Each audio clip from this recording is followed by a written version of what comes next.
여러분 잠시 행복한 고민을 한번 좀 해보시면 좋겠습니다. 만약 여러분에게 건물을 지을 수 있는 그러한 이제 돈이 주어진다라고 생각하시고 좀 들어보시기 바랍니다. 자, 여러분에게 돈이 주어지고 또 시간적인 여유가 주어졌을 때 여러분들은 어떤 선택을 하실지 한번 생각해 보시기 바랍니다. 첫 번째는 여러분에게 100억, 세상에 100억이나 주어졌습니다. 100억이나 주어져서 이제 건물을 지을 수 있다 그렇습니다. 그런데 첫 번째는 그 장소가 허구한 날 강도 9 정도의 지진이 일어나는 그 장소입니다. 거기에 100억 원의 건물을 지어라. 첫 번째입니다. 자, 두 번째입니다. 20억입니다. 에게 100억 듣고 나서 20억 하니까 5분의 1밖에 안 됩니다. 근데 20억을 이제 주면서 안정적인 지대, 지진이 전혀 일어나지 않는 그 지대에 건물을 지어라.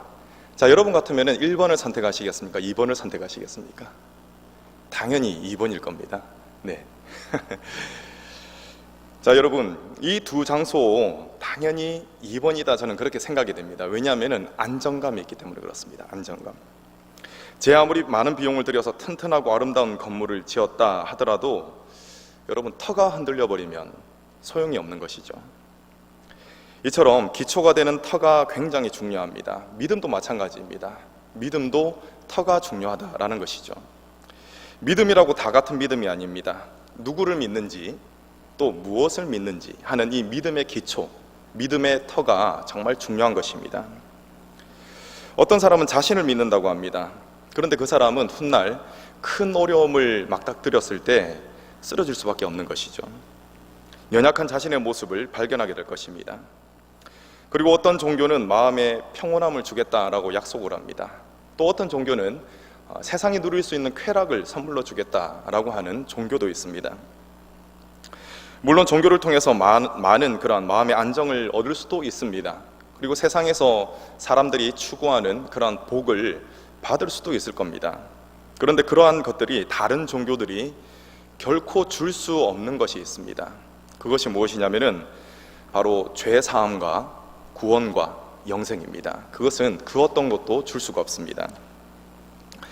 여러분, 예수님을 구주로 고백하는 모든 사람들이 다 외우고 있을 법한 그런 말씀이 있습니다. 여러분들도 거의 100% 외우실 것이다 저는 그렇게 생각합니다. 요한복음 3장 16절 말씀입니다.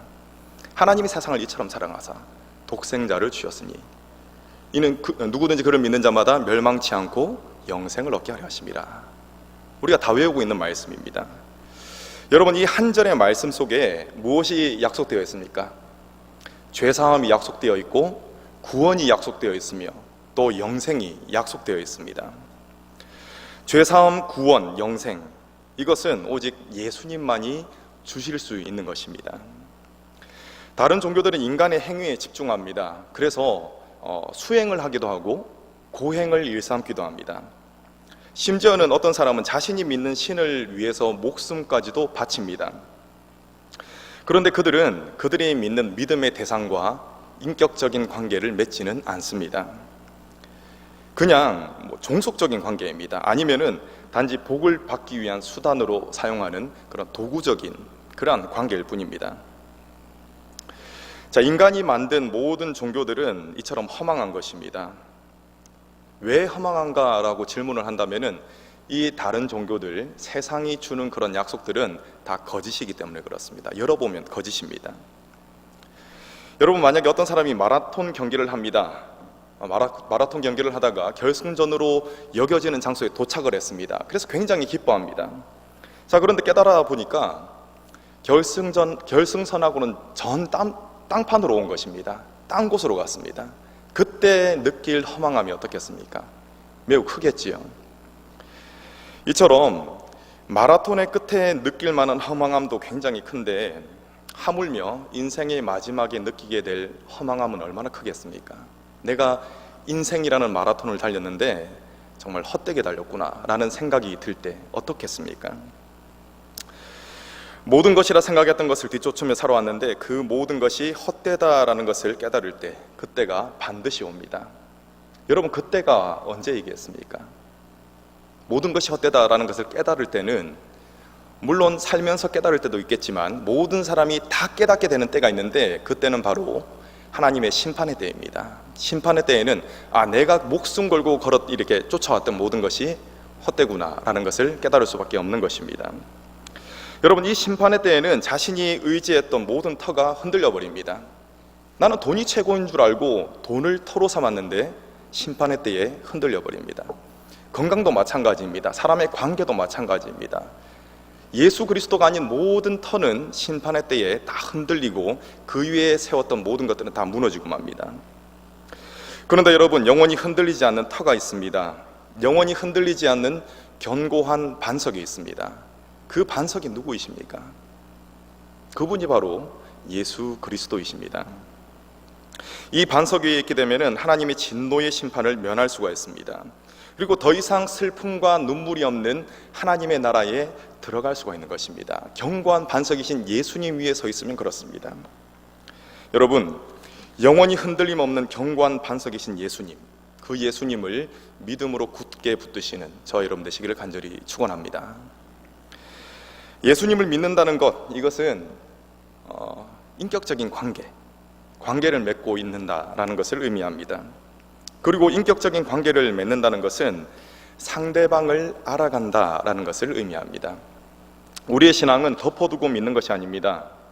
점점 더 그리스도에 대해서 더 많이 알아가는, 그리고 그리스도를 더 알아감에 따라 감격하고 감사하는 그러한 삶을 사는 것, 그것이 바로 우리의 신앙생활인 것입니다. 그렇기 때문에 예수님을 믿는 우리는 예수님이 어떤 분이다라는 사실을 날마다 새롭게 깨달아야 하는 것입니다. 과거에 깨달았던 그것으로 충분하지 않습니다. 매일매일 새롭게 깨달아야 하는 것입니다.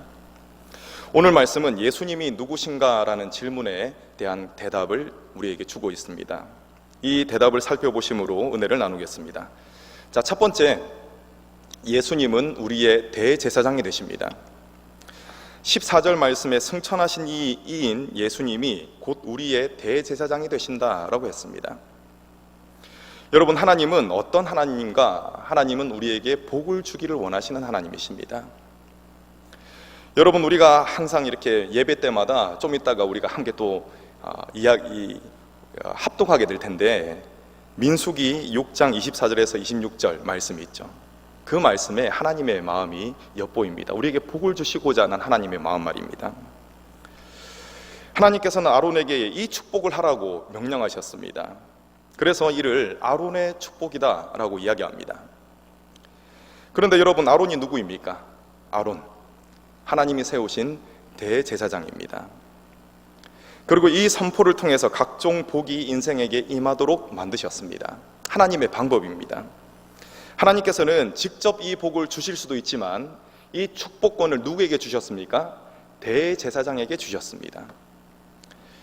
자, 그리고 야고보서 1장 17절입니다. 제가 읽어드리겠습니다. 온갖 좋은 은사와 온전한 선물이 다 위로부터 빛들의 아버지께로부터 내려오나니 그는 변함도 없으시고 회전하는 그림자도 없으시니라.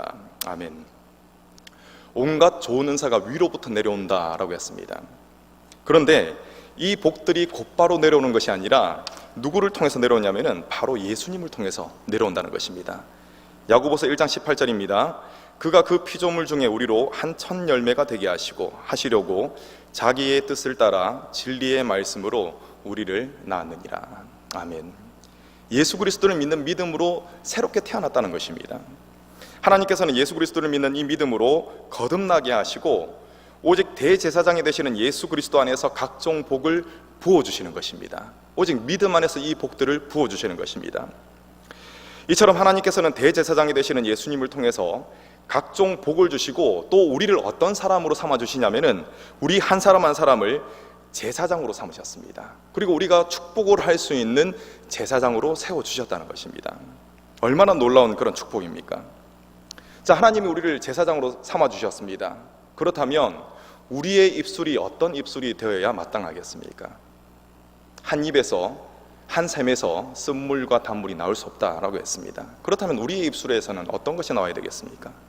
바로 축복하는 말, 복을 빌어주는 말, 그 말들이 나와야 한다는 것입니다. 예수님의 이름을 가지고 다른 이들을 위로하고 세우시는 복된 입술들이 되시기를 간절히 축원합니다. 두 번째입니다. 예수님은 하나님의 아들이십니다. 14절 후반부에 보시면은 예수님을 곧 하나님의 아들이시다 이렇게 선포하고 있습니다. 요즘 신천지와 같은 이단이 사회적으로 많은 문제를 일으키고 있습니다. 그러면 이 이단의 문제는 비단 최근의 문제인가라는 질문을 했을 때 그렇지 않습니다. 이단의 문제는 초대교회에서부터 계속적으로 일어났던 그런 문제입니다. 특히 성경이 기록될 당시에 이단이 세력을 떨쳤는데 영지주의라는 이단이 있습니다.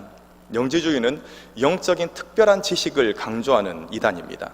그런데 그들은 예수님께서 사람으로 오셨다라는 것, 그것을 부인합니다. 그들은 예수님이 하나님이시라면은 죽음을 경험할 수 없다고 주장합니다. 그리고 예수님께서 십자가에 달리셨지 않습니까? 그게 무엇인가라고 질문을 한다면은 그것은 예수님이 아니라 인간처럼 보이는 어떠한 존재가 십자가에 달렸을 뿐이다. 그렇게 주장하기도 했습니다.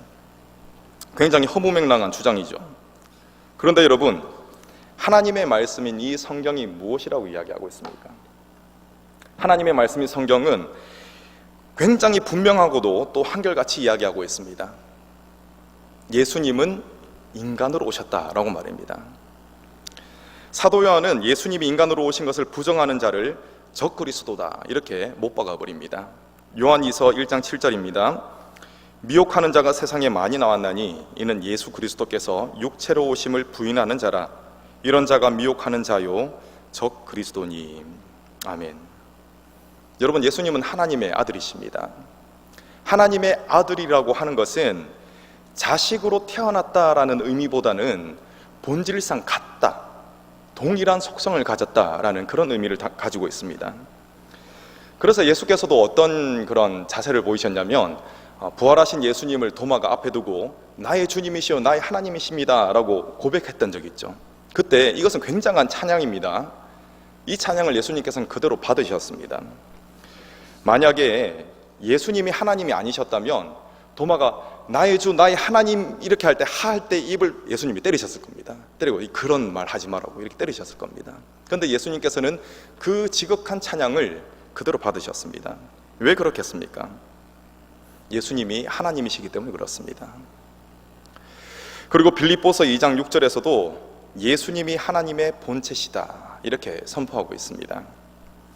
다만 예수께서 자신의 생명을 내어놓으시기까지 스스로 낮추신 것뿐입니다. 우리를 구원하시기 위해서 그렇게 하셨다는 것입니다. 여러분, 예수님이 하나님의 본체, 곧 하나님의 아들이라는 사실을 인정하는 사람, 그 사람은 어떠한 삶을 살겠습니까? 예수께서 변화산에 계셨을 때 하나님은 다음에 말씀을 하셨습니다. 마가복음 9장 7절입니다. 마침 구름이 와서 그들을 덮으며 구름 속에서 소리가 나되 이는 내 사랑하는 아들이니 너희는 그의 말을 들으라 하시니라. 아멘. 이는 내 사랑하는 아들이니, 그 다음에 뭐라고 말씀하셨죠? 너희는 그의 말을 들으라 라고 하셨습니다. 순종하라는 것입니다. 이 변화산 사건이 베드로에게는 매우 인상 깊게 다가왔습니다. 그래서 베드로 사도도 자신의 서신에서 이렇게 기록한 것입니다. 베드로서 1장 17절 18절입니다. 지극히 큰 영광 중에서 이러한 소리가 그에게 나기를 이는 내 사랑하는 아들이요 내 기뻐하는 자라 하실 때에 그가 하나님 아버지께 존귀와 영광을 받으셨느니라. 이 소리는 우리가 그와 함께 거룩한 산에 있을 때에 하늘로부터 난 것을 들은 것이라. 아멘. 여러분, 예수님께서 하나님의 아들이시다라는 사실을 믿는 자는 어떠한 삶을 살게 되어 있겠습니까? 너희는 그의 말을 들으라. 순종하는 삶을 살게 된다는 것입니다. 자, 예수님의 말씀에 순종하는 삶을 사는 것이 마땅합니다. 그렇다면 예수님께서는 우리에게 어떤 명령을 내리셨을까요? 크게 두 가지로 나눠볼 수가 있습니다. 첫 번째는 섬김입니다. 섬기라. 예수께서는 으뜸이 되고자 하는 자는 섬기는 자가 되어야 한다라고 말씀하시고 또 섬김으로 직접 본을 보이셨습니다. 그리고 예수님께서는 두 번째로 무엇을 말씀하셨냐면 서로 사랑하라 라고 말씀하셨습니다. 요한복음 13장 34절입니다. 새 계명을 너희에게 주노니 서로 사랑하라. 내가 너희를 사랑한 것 같이 너희도 서로 사랑하라. 아멘. 방금 두 가지를 말씀드렸죠. 예수님의 명령, 섬김과 사랑, 이 두 가지를 말씀드렸습니다. 자, 그런데 여러분, 사실 사랑하면은 어떻게 되어 있습니까? 사랑하면은 섬기게 되어 있습니다. 지극한 정성을 가지고 상대방을 돕고 세우는 것, 이것을 섬김이라고 가정을 해보겠습니다. 그때 부모의 섬김보다 더 큰 섬김은 찾아보기가 힘듭니다. 자녀가 먹고 싶다고 하면 먹을 것을 사주고 만들어줍니다. 갖고 싶다라고 말을 했을 때 내가 못 가질지언정 자식에게는 사줍니다. 그리고 결혼할 때도 어떻습니까? 자녀가 30이 넘든지 40이 넘든지 상관없습니다. 자신에게 있는 것을 최대한 해주고 싶어서 안달이 난 것이 부모입니다. 그리고 결혼한 이후에는 이 섬김이 끊어질까요? 그렇지 않습니다. 계속 이 섬김이 이어집니다. 왜 그렇겠습니까? 사랑 때문에 그렇습니다. 사랑하기 때문에. 다른 이유가 없습니다. 사랑이 있으면 섬김이 반드시 따라오게 되어 있습니다. 여러분, 하나님의 아들이신 예수님이 서로 사랑하라라고 말씀하셨습니다. 여러분에게 사랑으로 인한 섬김이 있습니까? 사랑이 없이도 섬김의 모습을 보일 수는 있습니다. 섬김의 자리에 내가 가 있을 수는 있습니다. 그런데 사랑이 없다면 그 섬김이 어떻게 되겠습니까? 헛되고 마는 것입니다. 내가 섬긴다고 하지만 나는 탈진합니다. 내가 섬긴다고 하지만 상대방에게 상처를 주고 마는 것입니다. 무엇이 없기 때문에 그렇습니까? 사랑이 없기 때문에 그렇습니다. 하지만 사랑이 있는 섬김은 그렇지 않습니다. 탈진하지 않습니다. 끊임없이 솟아나는 주님의 사랑을 공급받기 때문에 그 사람은 다른 사람을 전심으로 섬길 수 있으며 또 지속적으로 섬길 수가 있는 것입니다. 하나님의 아들이신 예수님을 힘입어서 사랑의 섬김을 실천하시는 저와 여러분 되시기를 간절히 축원합니다. 자, 세 번째로 예수님은 공감하시는 분이십니다. 공감. 재벌 2세는 경제적으로 힘든 사람의 마음을 알아줄 수가 없습니다. 가난해서 밥을 먹을 수 없다라고 말을 하면은 밥이 없으면 치킨 사 먹으면 되지, 이렇게 말할지도 모릅니다. 그럴 가능성이 굉장히 높습니다.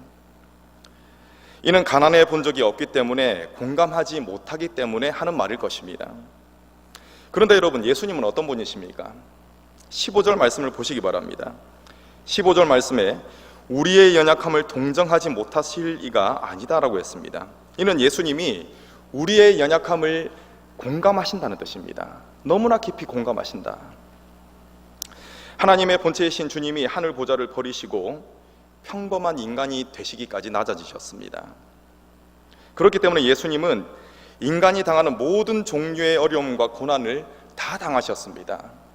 주님은 공생애 동안 다른 사람들로부터 숱한 공격을 받으셨습니다. 선한 일을 하시고서도 그렇습니다. 심지어는 마음을 다해서 양육했던 제자들마저도 예수님을 배신했습니다. 예수님은 또 어떻게 하셨습니까? 영육이 유린당하는 최악의 사형틀인 십자가에, 그 십자가에서 예수님께서는 목숨을 내어놓으셨습니다. 예수님은 평범한 인간으로 오셨기 때문에 배가 고프셨고, 그리고 피곤하셨으며 끔찍한 고통 가운데서 십자가에서 죽으셨습니다. 모든 고통을 다 느끼시면서 죽으셨다는 것입니다.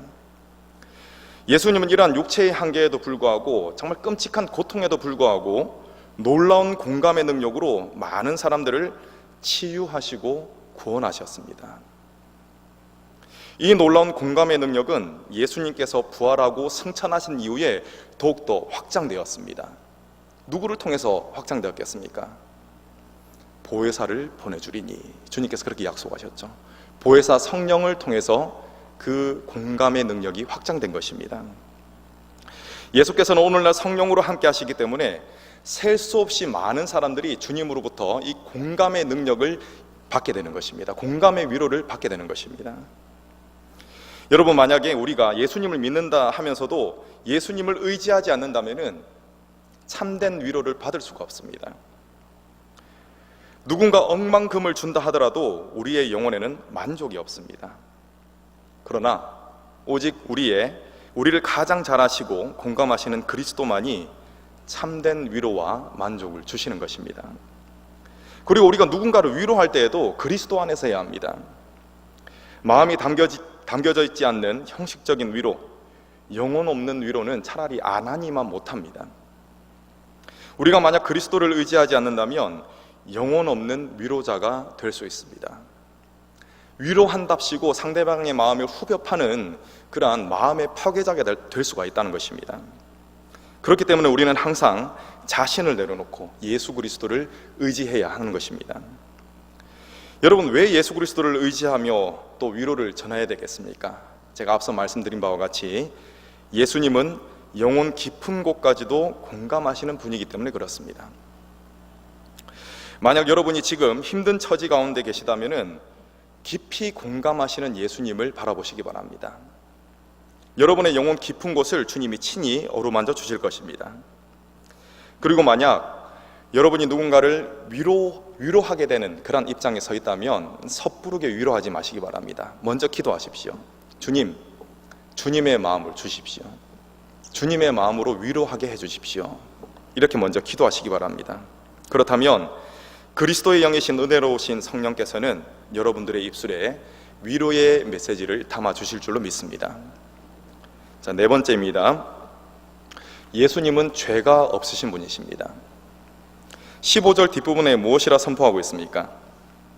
예수님은 우리와 똑같이 시험을 받으셨습니다. 그런데 죄는 없으시니라 라고 했습니다. 세상에 죄가 없는 사람은 없습니다만 오직 한 분 예수님만은 예외입니다. 예수님은 평범한 육신을 지니신 사람으로 오셨지만 죄는 없으십니다. 여러분, 세례 요한이 예수님을 소개할 때 어떻게 소개했는지 아시죠? 보라, 세상 죄를 지고 가는 하나님의 어린 양이로다, 이렇게 소개를 했습니다. 예수님이 이 땅에 오시기 전에는 가축을 제물로 삼는 제사를 드렸습니다.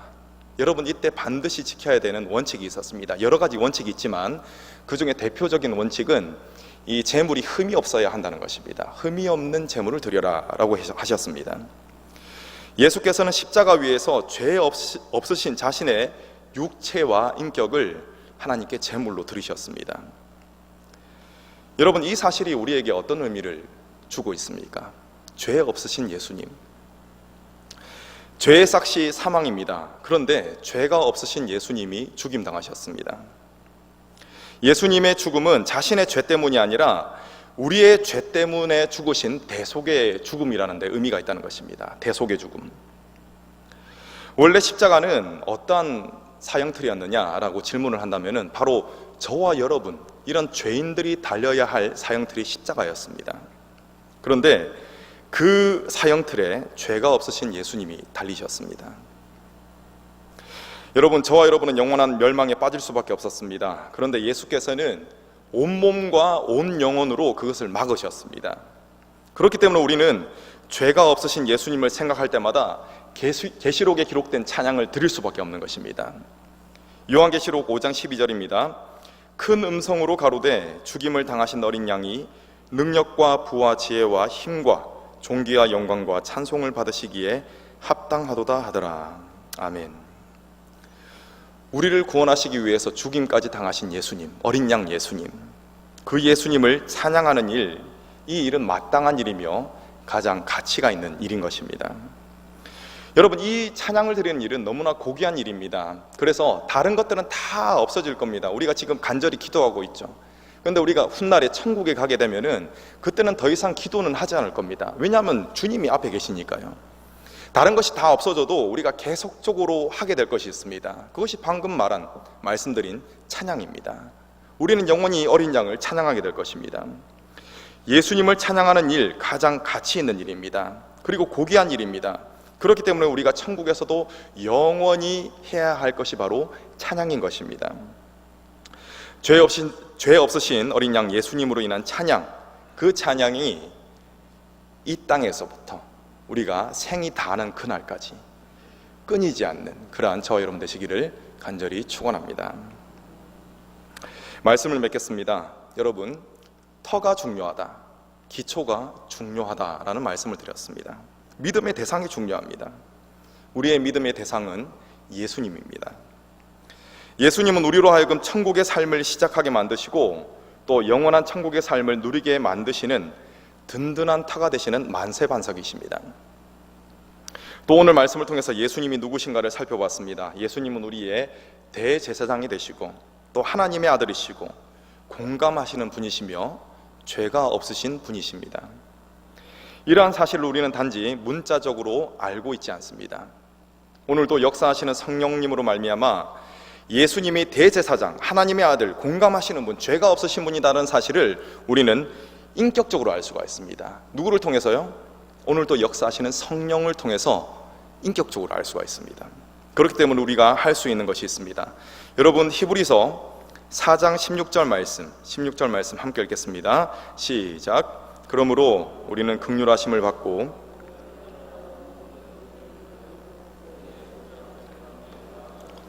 아멘. 여러분, 믿음은 인격적인 관계를 맺는 것이다 라고 말씀을 드렸죠. 예수님과 인격적인 관계 안에서 우리가 할 수 있는 것이 무엇입니까? 이 관계 안에 있을 때 우리는 담대히 은혜의 보좌 앞에 나갈 수가 있는 것입니다. 관계가 맺어지지 않으면 어색할 수밖에 없습니다. 여러분, 제가 약 1년 한 5개월 전에, 한 6개월 됐네요. 그 전에 제가 조암교회에 왔었죠.